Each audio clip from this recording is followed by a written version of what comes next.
Introduction. If you find yourself failing to convince your partner to go try the new restaurant in town or convincing your boss that you deserve a raise, then it's time to learn Chris Voss's tips on how to master negotiating and never compromise. As humans, we have an innate desire to want things, and when you negotiate successfully, you can always get what you want. Sounds too good to be true, right? Throughout his career as the lead FBI hostage negotiator, Chris is letting you in on the secrets on how to become the greatest negotiator and the smartest person in the room. But it's not easy. It takes time, patience, and practice. But if you apply the techniques, you can learn to never compromise and never split the difference.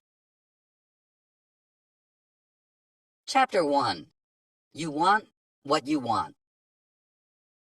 You might think that negotiating is only for those big-wig business people that are out making million-dollar deals, or people going on Shark Tank trying to negotiate a deal to make their business take off, right? Well, you'd be wrong. Think about it. You're negotiating every day with your spouse, friends, colleagues, even your kids. You want to convince your spouse to go to the new restaurant, but your spouse wants to go to your usual spot. Or you want your kids to go to bed at 9, but they want to go to bed at 10. How do you convince the people in your life to do what you want? You negotiate. Now, you can learn how to negotiate so you never have to settle. The first step is realizing that everyone operates with a simple, animalistic urge of, I want. And sometimes when you want something, you throw away rational thought and operate solely on emotion. There are many negotiating techniques, but many become flawed because they assume that people can overcome that raw, animalistic emotion. They operate on the idea that you can separate the problem from the person. This is simply untrue, because we as humans operate under what is known as a cognitive bias, which makes us unconsciously irrational. So how do you work with people that are both emotional and irrational? Accept the human condition that our brains drive us, but not in the way that you're expected to think. Psychologist Daniel Kahneman proved that the brain has two systems of thinking. First is the fast-thinking, instinctual mind that deals with emotions. The second is the slow, logical, and rational process. However, the first system is far more influential and affects the rational part when it eventually kicks in. In other words, the human brain is irrational. The framing effect becomes the most powerful cognitive bias that affects how people think. People will react depending on how the situation is framed. By creating the right context surrounding something, you can get the reaction you're looking for. Think about toddlers. They're the most emotional and irrational negotiators and pitch fits and throw tantrums when they don't get what they want. Negotiating with toddlers is hard. Imagine walking around the store with toddler Penny, who finds the perfect toy to take home. She comes up to you with the best toy ever. You know you can't get that toy for her, but you also know that if you say no, then a temper tantrum will ensue in the middle of the store. So you think about your options. You calmly tell Penny that if she puts the toy back, then she can have more money to get ice cream with her friend later during their play date. You explain Penny's options, and she slowly begins to put the toy back on the shelf. You succeeded. But why? Because you simply framed the situation to get the reaction that you desired. Chapter 2. The Power of No. How do you feel when you hear the word no? One of the biggest fears of most negotiators is hearing that two-letter word that brings up feelings of failure and frustration. No sounds like the end. There's nothing else. But Voss explains that this short, horrible word is solid gold to the world's top negotiators. Why? Because no allows you to see your counterpart's comfort, and they can only move forward when they're comfortable. It instantly clarifies what the other side wants, and thus begins the real negotiations. But hearing yes too soon can be just as terrible to hear. Think about a pushy salesman trying to sell you something you absolutely don't need. Saying no gives you power and control, but only temporarily. Eventually, you might give in and resign to saying yes just to end the conversation. It becomes an escape route to get out of the situation as quickly as possible. So while hearing no can feel like a dead end, there's much more meaning behind hearing the word no instead of yes. No can mean a variety of things like, I'm uncomfortable, I can't agree yet, I don't understand, I'd actually like something else, I need more information, or even, I want to confer with someone else. Instead of getting to yes, Voss learned the gold mine of hearing no. At the end of the day, no doesn't mean the negotiation is over. In fact, it opens up opportunities to gain more information and build a rapport with your counterpart. Think of no as an opportunity to learn more and think of a better deal. Chapter 3. Be the mirror. Listening. The critical key to communication. Sounds easy, right? But it's not. You do it all the time. You hear what you want to, you get distracted, and you consistently think of a response as another person is talking. You aren't fully listening, and once you can admit that, you'll realize that listening is one of the hardest techniques a negotiator must master. In pressure cooker situations, Chris Voss found himself becoming distracted by chaos. There are many distractions when negotiating in hostage situations, including trying to follow protocol, listening to the frightened cries of hostages, and listening to police issue orders.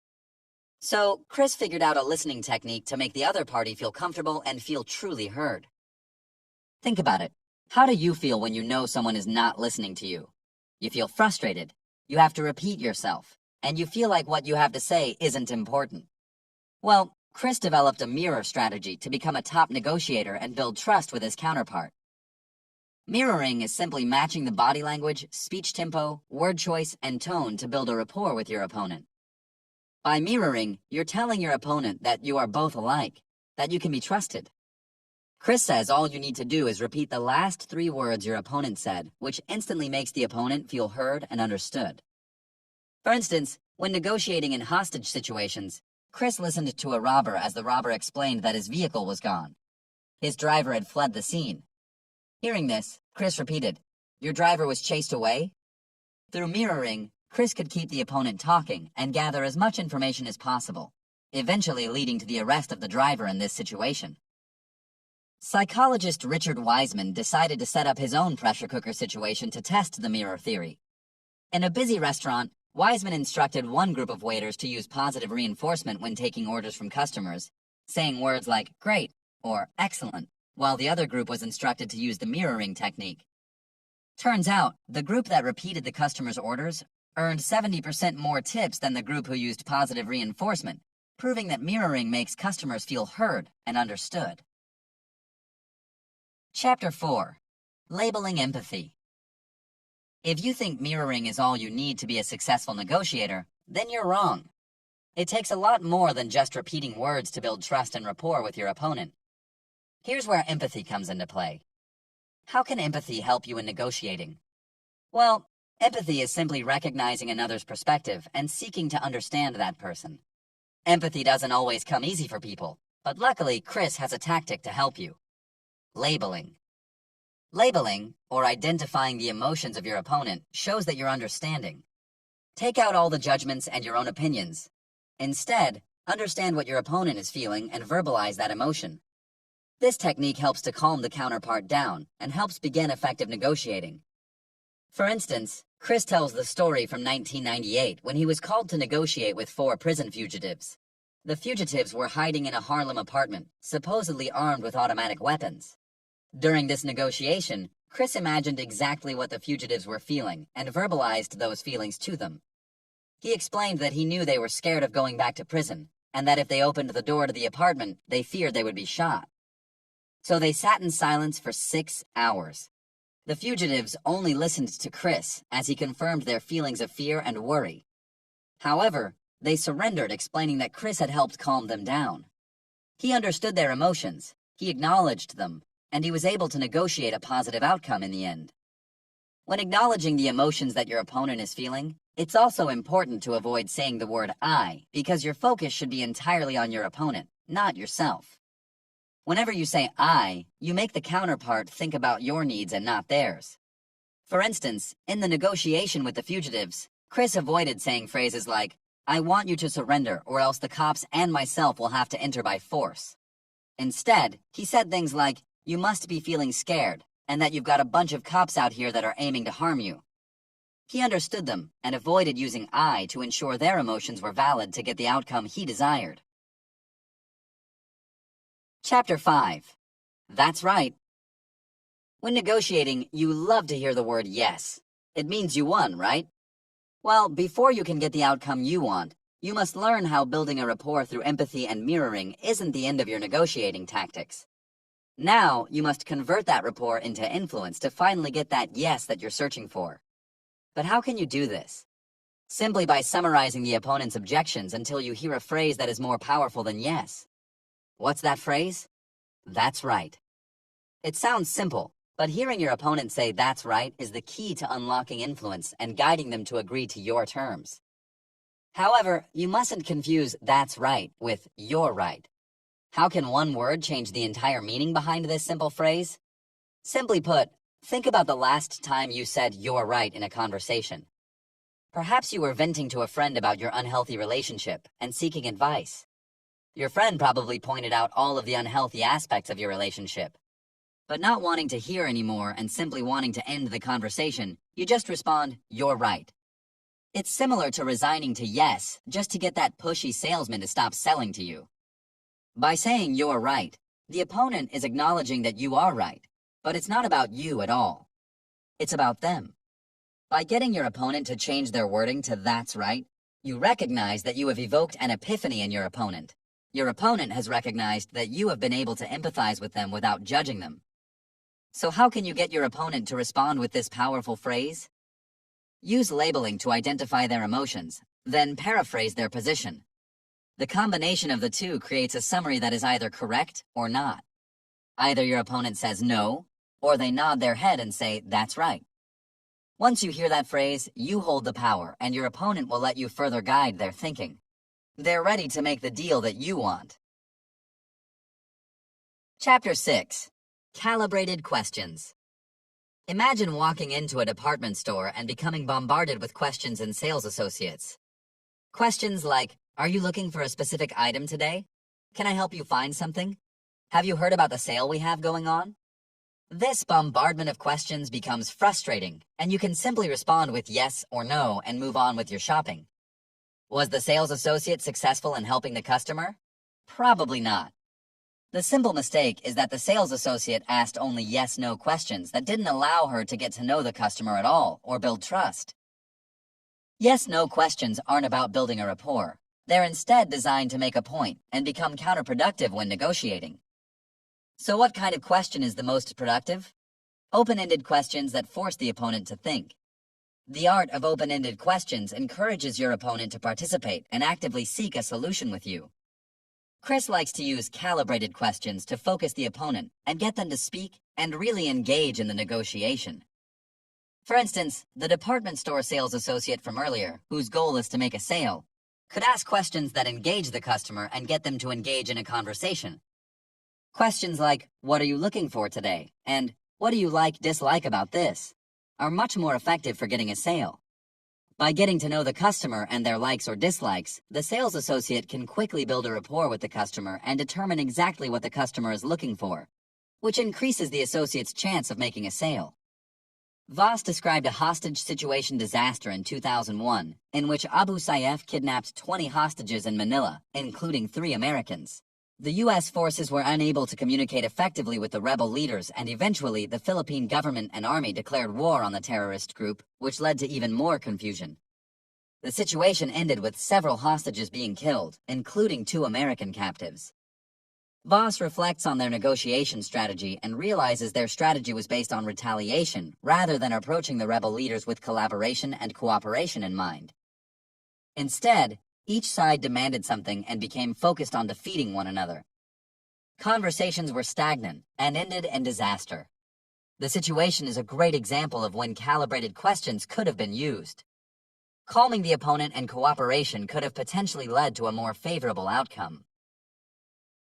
Chapter 7. Throw out the golden rule.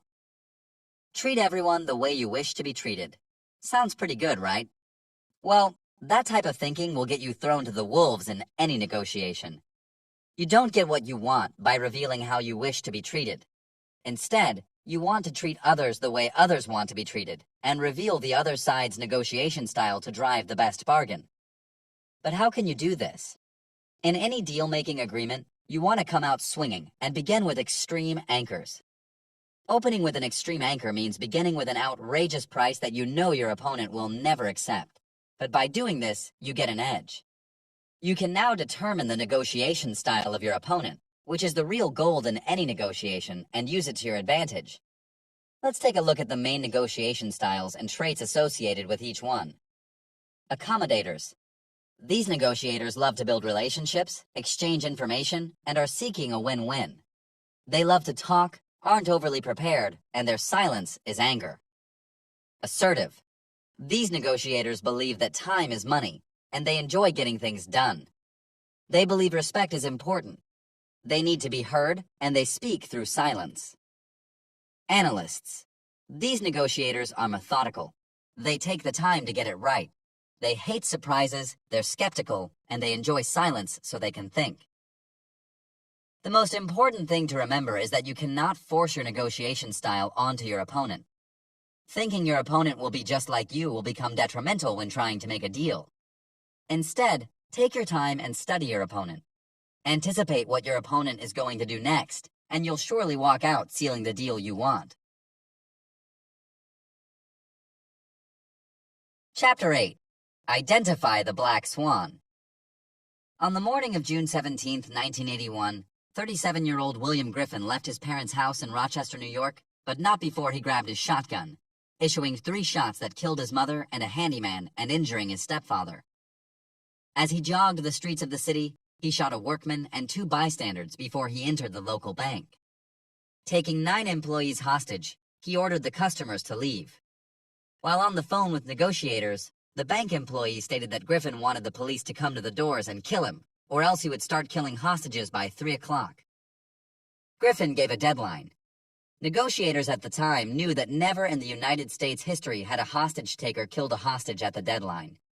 Instead, hostage-takers wanted something. They wanted money, power, something. So negotiators had 30 minutes to respond, but their calls into the bank were futile. Griffin never picked up. At 3, Griffin ordered 29-year-old Margaret Moore to move to the front of the bank and aimed his shotgun. With no remorse, he issued 2 shots into Moore's stomach, leaving police and negotiators stunned. This had never happened before. What did Griffin want? Incidents like this are what Chris Voss considers black swans. The term has become synonymous with information that is outside our expectations and predictions. In the Griffin case, they didn't predict that Griffin was on a suicide mission. They assumed he wanted money, but they were wrong, and it cost the life of single mother Margaret Moore. To ensure situations like this didn't happen again, Chris believes we must search for the black swans or the unknown unknowns. How can you find these black swans? By looking at the world through your opponent's eyes. What is their worldview? Their religion? The answers to these questions can unlock the key to identifying the black swans and making a successful negotiation. By identifying these unknown unknowns, you can increase your leverage in a deal. Once you know more than the other side thinks you know, you can leverage those black swans and put yourself in the position of power.